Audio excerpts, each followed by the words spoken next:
Hello, beautiful sacred souls.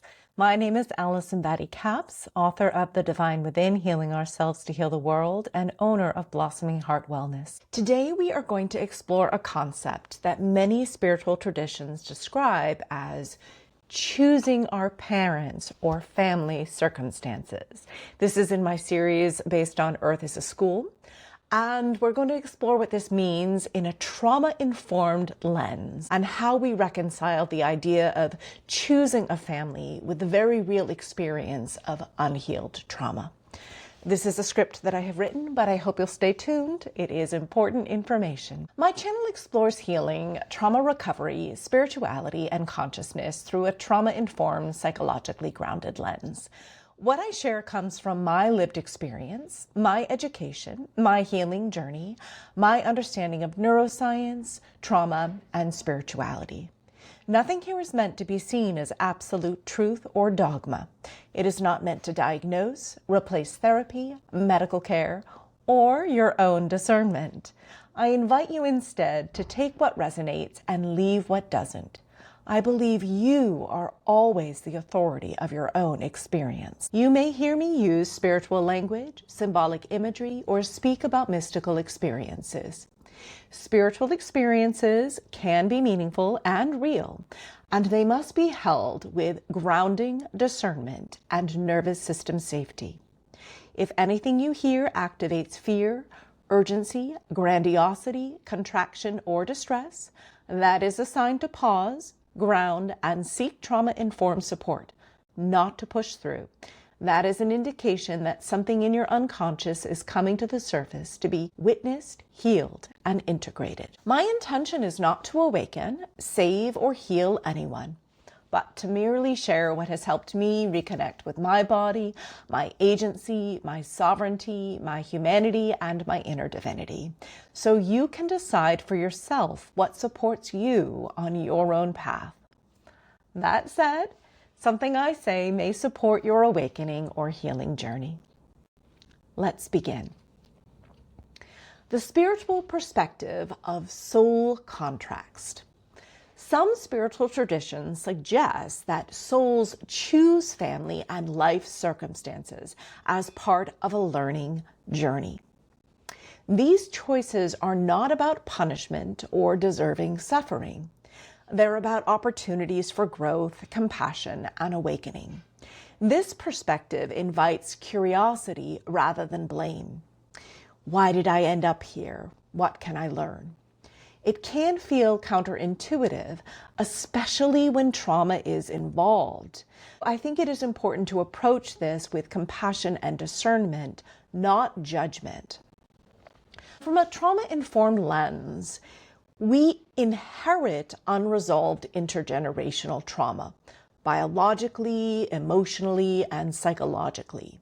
Just because there is trauma in a family lineage doesn't mean that the parents that you choose are definitely going to inflict that same trauma on you. There is an opportunity when you were born that they will do their work and that will not get passed down to you, even though from a biological perspective it would be in your DNA. This is because families often carry survival strategies that can be misinterpreted as cruelty or neglect, and in some cases, it actually is a form of abuse. I really want to preface that choosing a family does not mean that you are choosing suffering. It does not mean that you are choosing to be abused. I want to reframe it as you are choosing a context for deep learning and resilience with the guidance of the soul or the higher consciousness.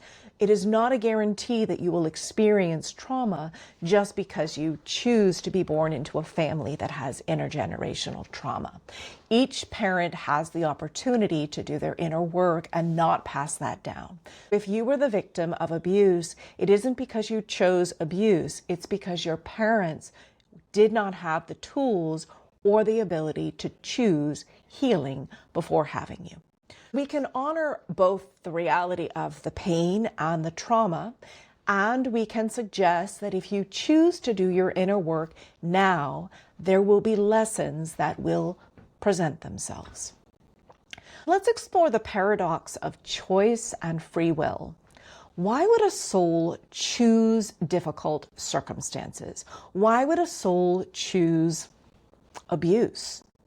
Well, trauma and challenge, it can be a catalyst for growth, empathy, and healing, but not in all cases. The experience is not deterministic. We are not doomed to repeat patterns. We do have opportunities to grow. When we recognize choice, this allows us to actually reclaim agency. This allows us to actually use our free will circumstances. Even in families where dynamics are painful or unsafe, we can choose to move past that. This understanding can transform victimization into conscious empowerment. But I again want to preface that I don't believe that the teaching that says that you chose abuse is accurate. I think it's more that you chose to be born into a family that had opportunities to choose healing, and whether or not they chose that with you is the free will piece that comes in. I don't think that we're choosing to be abused when we are born into a family or choosing a family. How do we heal the family karma? Well, we don't need to fix our parents or blame them. Healing actually happens when we witness intergenerational patterns without judgment.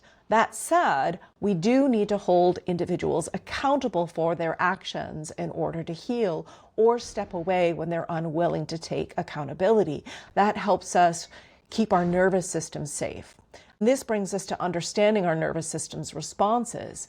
Our nervous system responses are inherited survival strategies. So it is difficult for the nervous system to heal if we keep exposing ourselves to the same patterns. This is why it is important to hold people accountable and to grow with people, and to consider stepping away when people choose not to grow with you. It literally is difficult for your nervous system to heal and learn new ways of being if it is constantly facing the same patterns of trauma or abuse. The nervous system can be healed when we reparent ourselves and we create boundaries.